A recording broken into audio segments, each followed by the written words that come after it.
اس مالک کریم جل شانہ نے مچھر کے اندر یہ سینس رکھ دی کہ وہ اندھیرے کے اندر اڑتا ہے اور اسے انسان کا پتہ ہے، پھر انسان کے مسام کا پتہ ہے۔ میں جملہ کہنے لگا ہوں، اللہ کی حمد بولنے کے لیے بڑے موقع ہیں، وہ خون چوسنے کے لیے ناخن پر کیوں نہیں بیٹھتا؟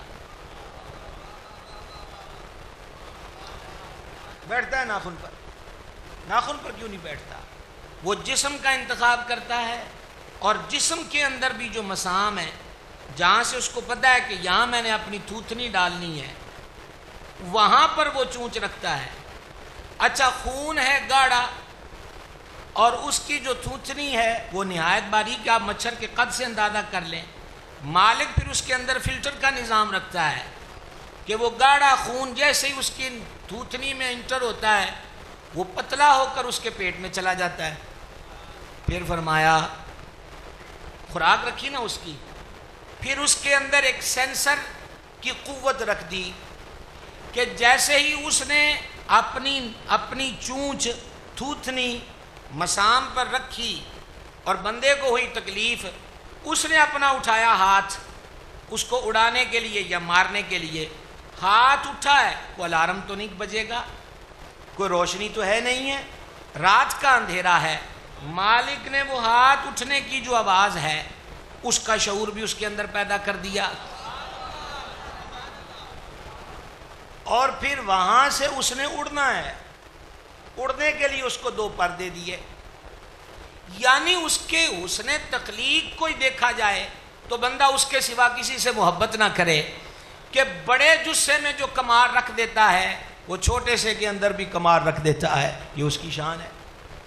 پھر امام غزالی لکھتے ہیں کہ اللہ نے شہد کی مکھی کو بنایا، شہد کی مکھی کے اندر یہ ڈال دیا کہ اس نے پھولوں کی پتیوں پہ بیٹھنا ہے، پھلوں پر بیٹھنا ہے، باغوں میں جانا ہے، رس چوسنا ہے۔ پھر اس کے اندر ایک ملکہ مکھی ہے جو بقیہ مکھیوں سے قد و قامت میں بڑی ہوتی ہے۔ حیرت ناک بات سنیے اور مالک کی حمد بجا لائیے کہ وہ ملکہ گیٹ پر کھڑی ہوتی ہے جب مکھیاں واپس آتی ہیں، ان مکھیوں میں سے اگر کوئی گندگی پر بیٹھی تھی تو اس کو چھتے کے دروازے پر قتل کر دیا جاتا ہے کہ تو راہ سے ہٹ گئی ہے، تجھے اب گھر کے اندر داخلہ نہیں ملے گا۔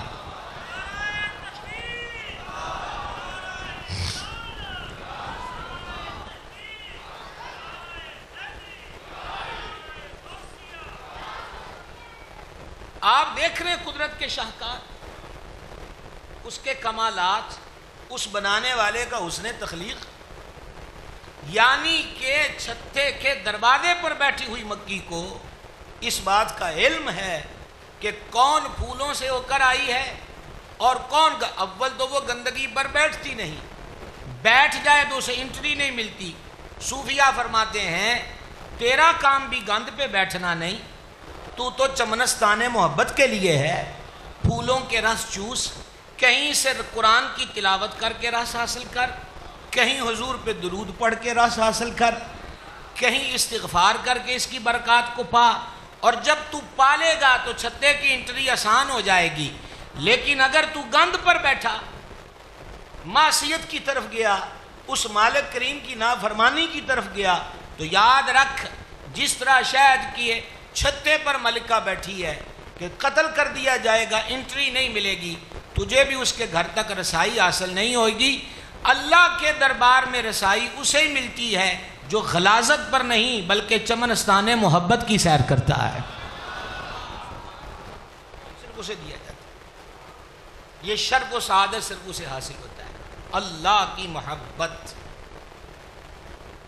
اللہ کی محبت یہ سرمایہ ہے، اللہ کی محبت جل جلالہ و جل شانہ۔ اچھا، اب یہ جو محبت ہے اس کی راہ بڑی کٹھن ہے۔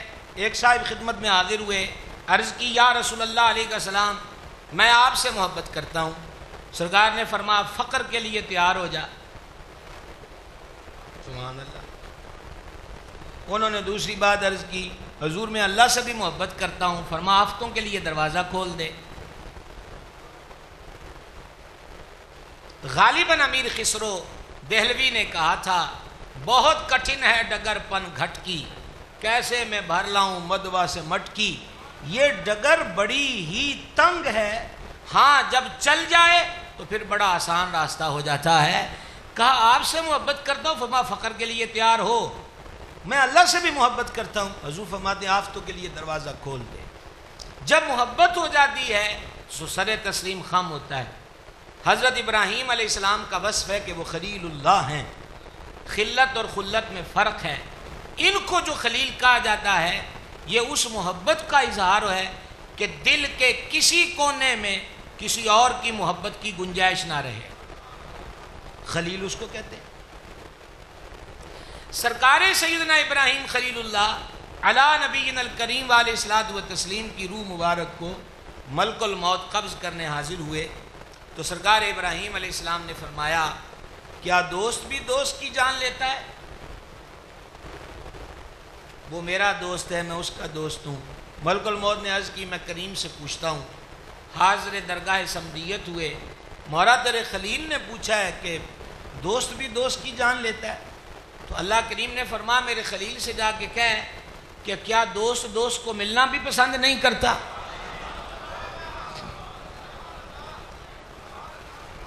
لیکن اس ملاب کے لیے موت کا پل ہے، اس پل سے گزر کے آؤ گے تو سامنے ہمیں پاؤ گے۔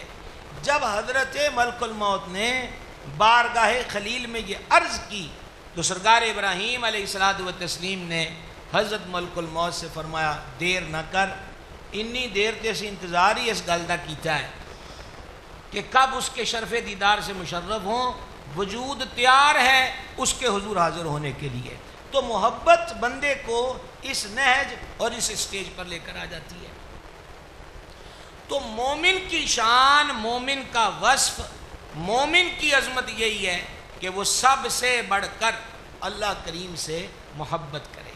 محبت کی راہ میں ایک رکاوٹ ہے اور وہ ہے غفلت، اور جہاں غفلت نہیں صرف محبت ہے وہاں رکاوٹ کوئی نہیں ہوتی۔ امام غزالی لکھتے ہیں حضرت سیدنا ابو سلیمان درانی رحمۃ اللہ علیہ فرماتے ہیں اللہ کے کچھ بندے ایسے ہیں کہ جن کو نہ جہنم کا خوف ہے اور نہ ہی وہ جنت کا لالچ کرتے ہیں۔ جہنم کا خوف نہیں، جنت کا لالچ نہیں، وہ جنت کی امید پر اللہ کی عبادت نہیں کرتے۔ کہا جن کو جہنم کا خوف یا جنت کا لالچ اپنی طرف نہیں کھینچتا، کس لیے کہ وہ اللہ سے محبت کرتے ہیں، تو دنیا کی کوئی اور چیز انہیں اپنی جانب کیسے کھینچ سکتی ہے؟ کوئی اور چیز ان کو اپنی جانب کیسے متوجہ کر سکتی ہے؟ ہمارے سلسلہ عالیہ قادریہ کے عظیم مشائخ میں سے حضور پر نور سرکار سیدنا معروف کرخی رضی اللہ تعالی عنہ، جن کے مزار گور بار کے لیے امام زابی جیسے نقاد نے لکھا کہ حضرت معروف کرخی کا مزار دعاؤں کی قبولیت کا مرکز ہے۔ وہ مزار پر انوار بغداد معلیٰ میں ہے، اور یہ وہ مزار ہے کہ جس کو لفظ چلہ بولتے ہیں، ہم ادب سے معتکف ہونا کہتے ہیں۔ حضور سید الاسیاد فرد الافراد محبوب سبحانی غوث سمدانی رضی اللہ تعالیٰ عنہ حضرت معروف کرخی کے مزار شریف پر جلوہ گر ہو کر بڑی دیر تک ذکر الہی میں مصروف رہتے تھے۔ اللہ کا کرم ہے، غوث پاک کی برکت سے 2 بار اس مزار پہ حاضری کا شرف حاصل ہوا۔ حضرت سیدنا معروف کرخی رضی اللہ تعالی عنہ سے کسی نے عرض کیا کہ کیڑی شے جنہیں تانوں مخلوق تو علیحدہ کر دیتا اور آپ خالق کی طرف متوجہ ہو کر اس کی یاد میں انہماک کے ساتھ بیٹھے ہیں۔ حضرت معروف کرخی نگاہیں جھکا کر بیٹھے تھے، جواب نہیں دیا۔ سوال پوچھنے والے نے پھر عرض کیا، وہ کہنے لگا کیا موت کی یاد نے؟ ظاہری بات ہے جسے موت کا احساس ہو جائے کہ ایک دن مرنا ہے اور یہ بھی نہیں پتا کہ کس دن مر جانا ہے اور کس وقت مر جانا ہے، تو وہ مالک کریم کی نافرمانی کے کاموں میں مشغول ہے نہیں ہوتا۔ کہا جی آپ کو موت کے ڈر نے مخلوق سے علیحدہ کر دیا کہ آپ الگ تھلگ ہو کر اللہ کریم کی یاد میں مصروف اور مشغول ہیں؟ سرکار معروف کرخی نے جھکی ہوئی نگاہ کو اٹھایا اور پتہ کیا اس کو جواب دیا؟ بڑا حسین جواب ہے. آپ نے فرمایا موت کی چیز ہے. کیا بات، کیا چیز ہے یہ موت؟ پھر اس بندے نے کہا کہ قبر اور برزخ کی یاد نے آپ کو دنیا سے علیحدہ کر دیا. بندہ سوچے، کھلے کشادہ کمروں سے اٹھا کر قبر کی کال کوٹڑی کے اندر ڈال دیا جائے گا، نہ دروازہ نہ کھڑکی، نہ ہوا کی آمد و رفت، نہ روشنی کی کوئی سبیل، اور وہاں اس کو رہنا پڑے گا. کیا قبر کے خوف نے آپ کو مخلوق سے علیحدہ کر دیا کہ آپ یاد الہی میں مصروف ہیں؟ آپ نے پھر فرمایا قبر کیا چیز ہے؟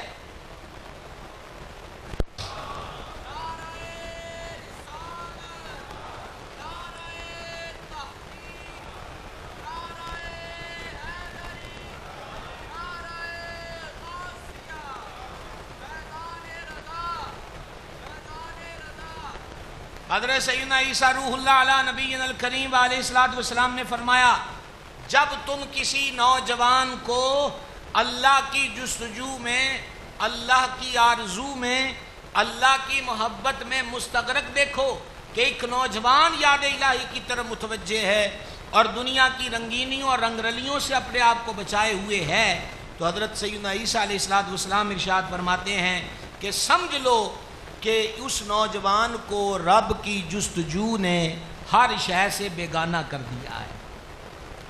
دو عالم سے کرتی ہے بیگانہ دل کو، عجب چیز ہے لذت آشنائی. اب ذرا اس سے بھی بڑھ کر ایک عظیم بات سنیے. عظیم ولی کامل حضرت سیدنا بشر حافی رحمۃ اللہ تعالی علیہ، جب ان کا انتقال ہو گیا، انتقال کے بعد ان کو کسی نے خواب میں دیکھا اور ان سے پوچھا کہ ابو نصر تمار اور عبد الوہاب وراق کا کیا حال ہے؟ یہ بھی دو بزرگ تھے. خواب دیکھنے والا ان دو بزرگوں کے بارے میں پوچھتا ہے. اللہ اکبر کبیرہ.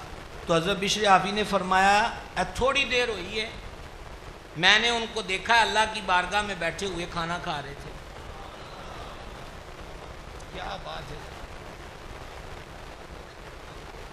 یہ ایویں سکیاں روٹیاں تے گزارا نہیں کرتے. کیا سمجھے آپ؟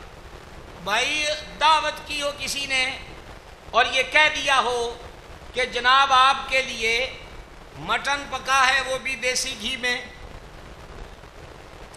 اور پھر آپ کے لیے ہرن کا گوشت جو ہے، ہرن کا گوشت آپ کے لیے تیار کیا گیا ہے.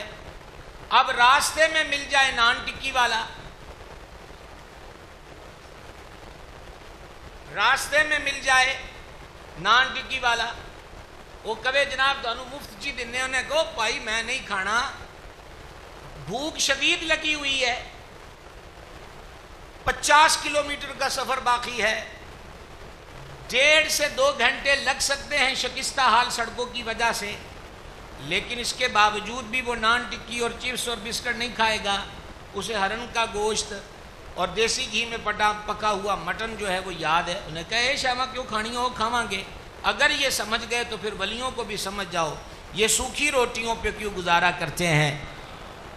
نہیں سمجھ آئی؟ رکھی سکھی کھا فریدا تے ٹھنڈا پانی پی، ویخ برائی چوپڑی نہ درسائیے جی. انہوں نے کہا جب رب کے دربار میں جو کھانا پکا ہوا ہے، اللہ کے دربار میں جو ڈشیں تیار ہیں، تو پھر ہمیں ان رکھی سکھی چیزوں پر گزارا کرنے کی کیا ضرورت ہے. تو حضرت بشر حافی نے خواب دیکھنے والے سے فرمایا میں انہوں نے ویکھ کے آیا ہوں اللہ کے دربار چ روٹی کھا رہے سن. لیکن بات اس سے بھی آگے ہے، پوری توجہ کے ساتھ سماعت کیجئے گا. انہیں کیا جناب دا کی حال ہے؟ وہ تو رب کے دربار میں روٹی کھا رہے تھے، توڑا کی حال ہے؟ سنیے حضرت بشر حافی نے کیا جواب دیا. آپ نے فرمایا میرے کریم میرے رب العزت کے علم میں تھا کہ میری کھان پین حال شروع تو ہی توجہ کوئی نہیں. میرے رب کے علم میں ہے کہ مجھے کھانے پینے کی شروع سے ہی توجہ کوئی نہیں، میری کھانے پینے کے معاملے میں رغبت کم ہے، تو اس مہربان نے مجھے اپنے دیدار کی دولت عطا فرمائی ہے۔ اندازہ کیجیے، یہ وہ نفوس قدسیہ ہیں جن کو دنیا میں اس کریم کی سچی محبت نصیب ہو گئی، روٹیاں بھی ملیں گی پر جسے دیدار الہی نصیب ہو جائے تو گل اس نوں بھی بد گئی ہے۔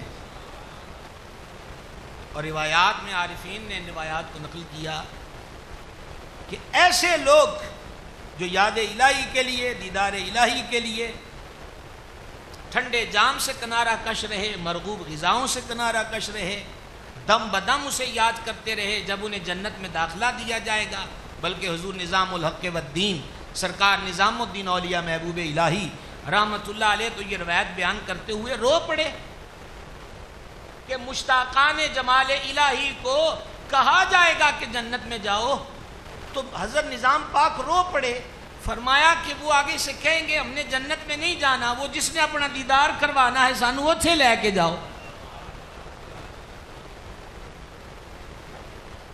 ان سے کہا جائے گا تسی جنت سے چلو ایک باری تمہیں دیدار بھی ہوگا۔ نے کہا نہ بھائی ساڑھنا سیدھی سیدھی گل کرو۔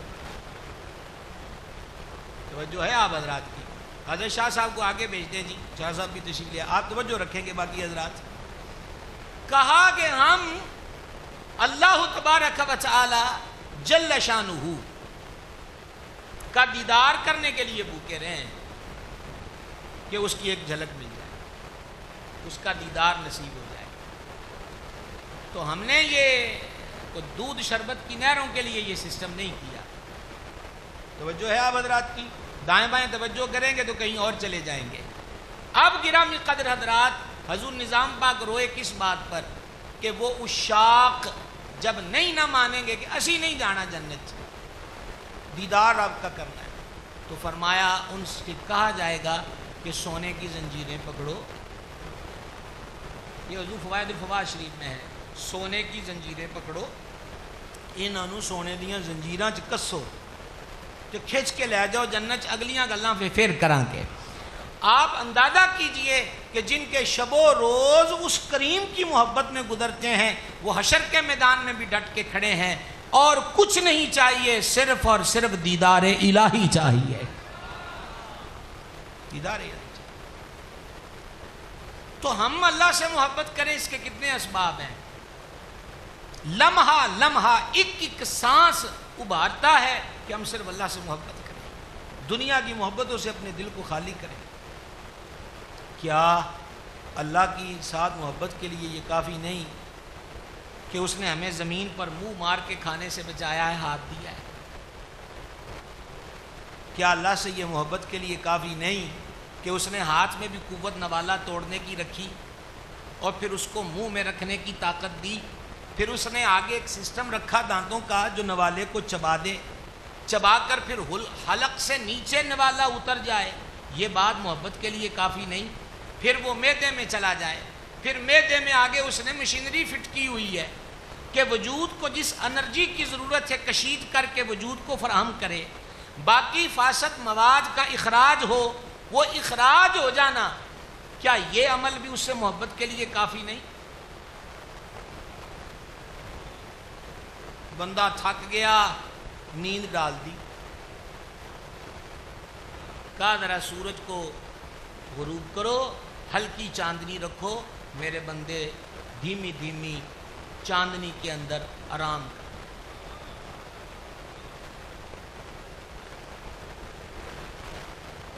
یہ وہ چیزیں اللہ فرماتا ہے دیکھو اپنے ارد گرد، زمین و آسمان میں غور کرو۔ ان سے پوچھئے جن کو نیند نہیں آتی اور وہ نشہ آور ادویات کا استعمال کرتے ہیں، اور جس کو چین سے بستر پر نیند آ جائے، یہ نیند آ جانا بھی رب سے محبت کے لیے کافی ہے۔ پھر اس کی آنکھ کھلتی ہے، پھر اس کے لیے رزق کے اسباب مہیا فرماتا ہے۔ اچھا اس نے قد و قامت سے نوازا، لیکن اس نے ٹانگوں کے اندر گھٹنے رکھ دیے تاکہ موو کر سکے۔ اگر موو کے لیے گھٹنے نہ رکھتا تو سوچئے اٹھنا بیٹھنا کیسے آسان ہوتا، رکھ دیے۔ پھر اس نے پیروں کو اس انداز پر بنایا کہ پورے وجود کا بوجھ سہ سکیں. پھر اس نے دماغ کے اندر وہ کمپیوٹر فٹ کر دیا جو آرڈر جاری کرتا ہے قدموں کو، چل مجھے لے چل. حضرت سلیمان تو ہوا سے فرماتے تھے میرا تخت لے جا، سبحان اللہ کہنے کے لیے یہ بھی کافی ہے، پر ہمارے ذہن میں خیال آئے اور قدم چل پڑیں، یہ بھی تو رب کی محبت کے لیے کافی ہے.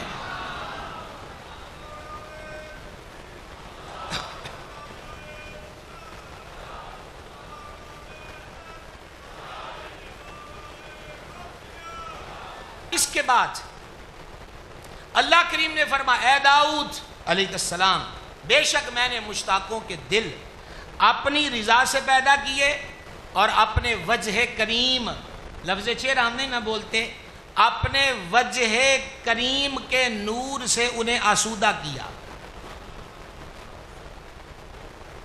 انہیں اپنی ذات کے لیے گفتگو کرنے والا بنایا، ان کے بدنوں کو زمین پر اپنی نظر رحمت کا محل بنایا.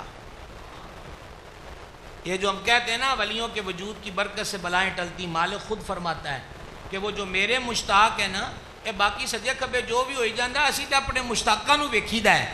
اور جب رحمت کی نگاہ، بارش جب برستی ہے تو باغ بر تو برستی ہی برستی ہے، ساتھ روڑیاں دا کم بھی ہو جاندہ ہے. محل وہ ذاتی ہوتی ہیں جن کے دلوں میں ذات سمدیت کی محبت کے چراغ روشن ہوتے ہیں. پھر فرمایا اے حضرت داؤد علیہ السلام نے عرض کی یا اللہ ایڈے عاشق تیرے، مینوں بھی دکھا، اپنے عاشق دکھا. مالک کریم جل شانہ نے ارشاد فرمایا کہ لبنان پہاڑ پہ جاؤ، وہاں 14 عاشق بیٹھے ہیں میرے، 14 عاشق بیٹھے، ان میں جوان بھی ہیں، بوڑھے بھی ہیں، ادھیڑ عمر کے لوگ بھی ہیں. اور جب تم ان کے پاس جاؤ نا تو انہوں نے کمی کہ تہاڈا رب تانوں سلام آندا ہے.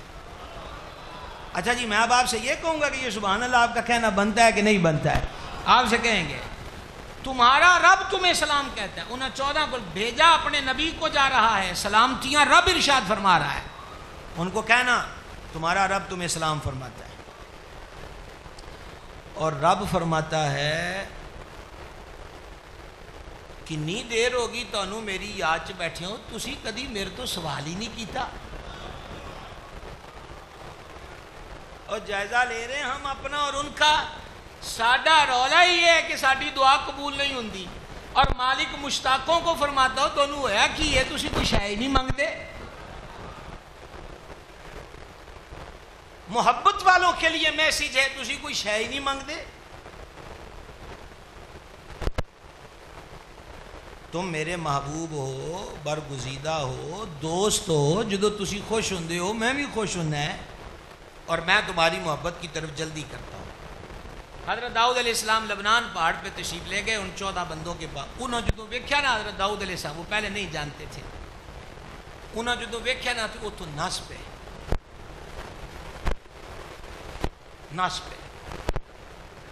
حضرت داؤد علیہ السلام نے فرمایا اور رکو خدا دیو بندے ہو، میں توڑے رب دی راہ چ رکاوٹ کوئی نہیں، وہ دا ہی پیغام تم دینا ہے، میرے قریب آؤ. وہ قریب آئے، فرمایا میں داؤد ہوں، اللہ کا نبی ہوں علیہ السلام، میں اللہ کا پیغام لے کر آیا ہوں. جب انہوں نے یہ سنا نا کہ اللہ کا پیغام لے کر آئے، انہوں نے کان ان کی طرف کر دیے، آنکھیں بند کر کے جھکا لی. کہا جی ارشاد فرمائیں. حضرت داؤد علیہ السلام نے فرمایا اللہ تمہیں سلام فرماتا ہے، اور اللہ فرماتا ہے تم مجھ سے کسی حاجت کا سوال کیوں نہیں کرتے، تم مجھے پکارتے کیوں نہیں ہو کہ میں تمہاری آواز سنوں، تمہارا کلام سنوں. تم میرے محبوب ہو، برگزیدہ ہو، دوست ہو، تمہارے خوش ہونے سے میں خوش ہوتا ہوں، تمہاری محبت کی طرف میں جلدی کرتا ہوں، اور ہر وقت ایک شفیق اور مہربان ماں کی طرح تم پہ نظر رکھتا ہوں. جب اتنی بات سنی نا تو وہ داڑے مار مار کے رونے لگ گئے، چیخیں اٹھ پڑی، سسکیاں، آہیں. اب ان 14 میں سے ایک بولا. حضرت داؤد علیہ السلام کو انہوں نے جواب نہیں کوئی دیا. پیغام رحمان سن کر ان میں سے ایک اٹھا اور اس نے کہا میرے مالک تو پاک ہے، ہم تیرے بندے ہیں، تو پاکیزہ ہے، ہم تیرے بندے ہیں، تیرے بندوں کی اولاد ہیں۔ مولا اے پچھلے ورے آنچ کوئی لمحہ بھی جو غفلت نال گزریا ہے تیری یاد تو تے معافی عطا کر۔ ذرا دیکھو حاجت دیکھو ان کی، یہ جو ماضی میں کوئی لمحہ تیری یاد سے غفلت میں گزرا، مہربانی کر کے معافی دے۔ دوسرا عرض گزار ہوا، اللہ تو پاک ہے، ہم تیرے بندے ہیں، تیرے بندوں کے بندے ہیں، تیرے بندوں کی اولاد میں سے ہیں۔ مولا ہمارا تیرے ساتھ جو معاملہ ہے نا، اس معاملے پہ حسن نظر کے ساتھ احسان فرما۔ تیسرا اٹھا، الہی تو پاک ہے، ہم تیرے بندے ہیں، تیرے بندوں کی اولاد ہیں۔ اسی دعا کی جرت کرنی کہ تیرے اگے دعا کریے، ہم کیسے یہ جرت کریں؟ تو جانتا ہے کہ ہمیں کسی کام کی حاجت نہیں، بس ہم پر یہ احسان فرما کہ ہمیں ہمیشہ اپنے راستے پہ ثابت قدمی عطا فرما۔